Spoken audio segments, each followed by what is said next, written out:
Sustainability. It's a bit of a buzzword, isn't it, from the donors mainly.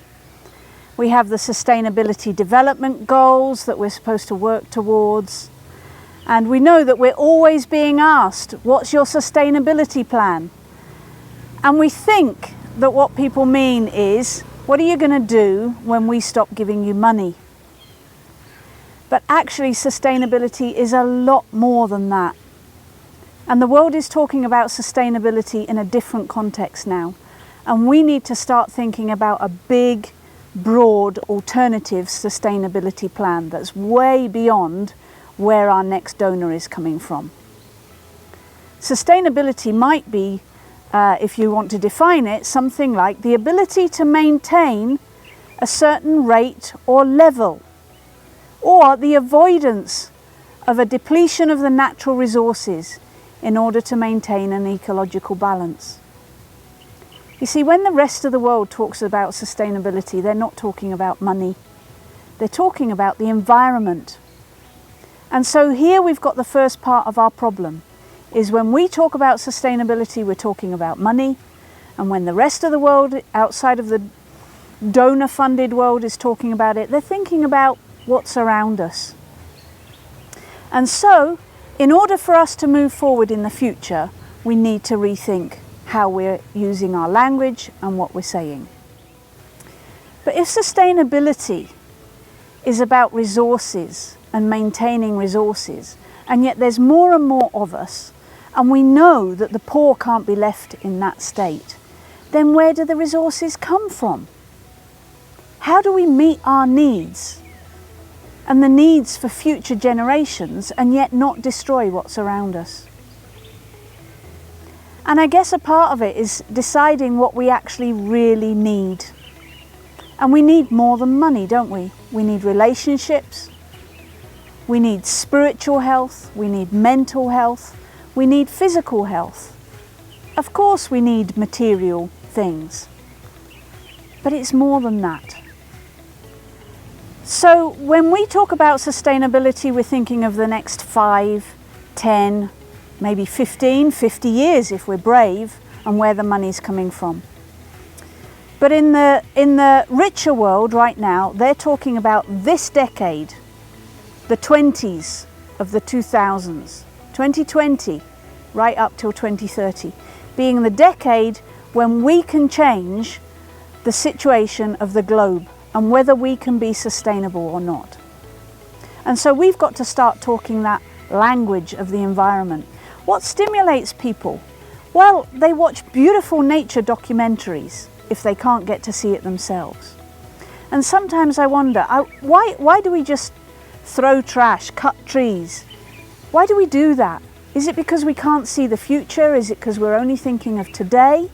Is it because we've never seen the beauty of the world?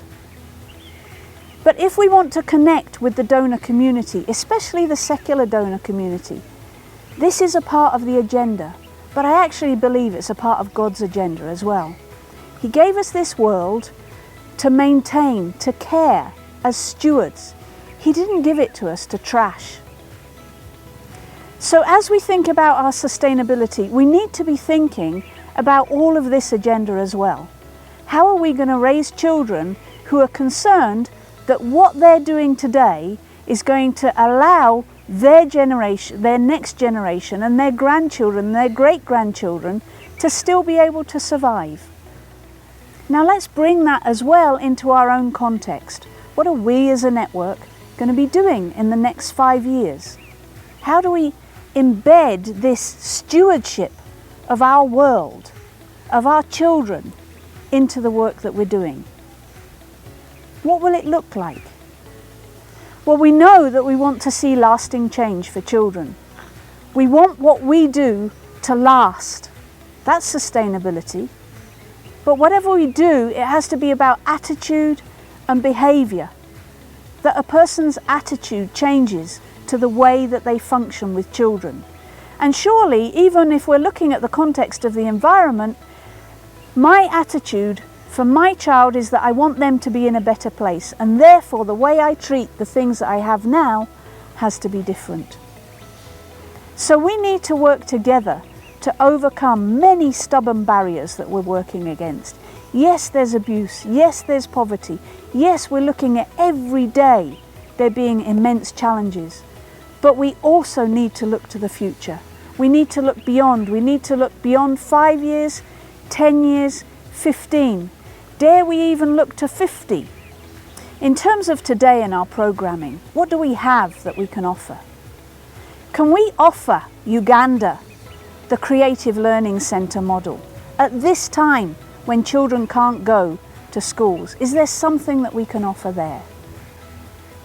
Is there something that we can offer to parents in parenting skills that will help them to be stronger families for the long term? Is there something about teacher training that we can offer from the way that we've tried to change from the chalk and talk? Is that something we can offer? Can we mobilise our communities to transform what they have right there and then in their behaviour to children and their behaviour towards the environment? Now, I would like to introduce to you a very exciting piece of news for the network, and let's call it space. Through space, we intend to demonstrate new and better models of learning, protection, inclusion, and recovery. We would like to expand our services for children by demonstrating holistic outdoor education and therapy for children. Behind me is one of 8 barns seated on a 5-acre piece of land located in Kalule, that's about 45 kilometers north of Kampala. And guess what? This has been offered to the network for about 88 million Uganda shillings, equivalent of about 16,500 pounds. We would like to change this farm to an exciting outdoor learning and therapy center for children. Space is going to be a very exciting idea for children. This is where they are going to enjoy sports, play, art, creativity, and exploration. And this will encourage children to build their resilience, develop more emotional intelligence in the way they are doing things. They are more creative and at the same time developing their intellectual abilities. This woodland and wetland will allow us to model sustainable environment, biodiversity, as well as sustainable living.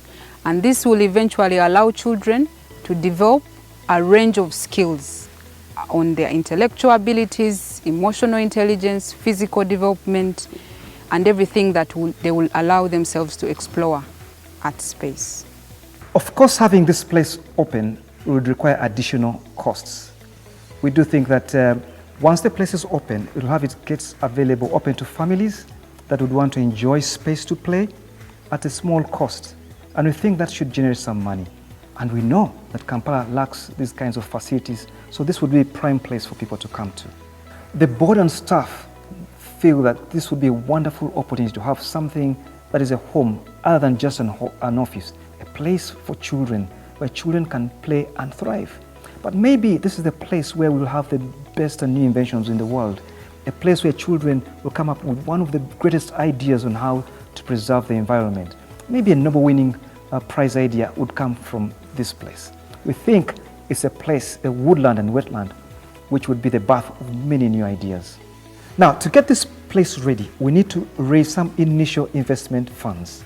We want to pre-sell some tickets to allow access to your child at 10,000 shillings only for the year 2021.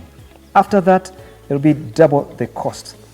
Be part of this because this is your very own. And the reason we're in a network is because we believe we can achieve more together than when we go it alone. This is your opportunity to be part of this investment fund and together to get this place open and ready for the next child.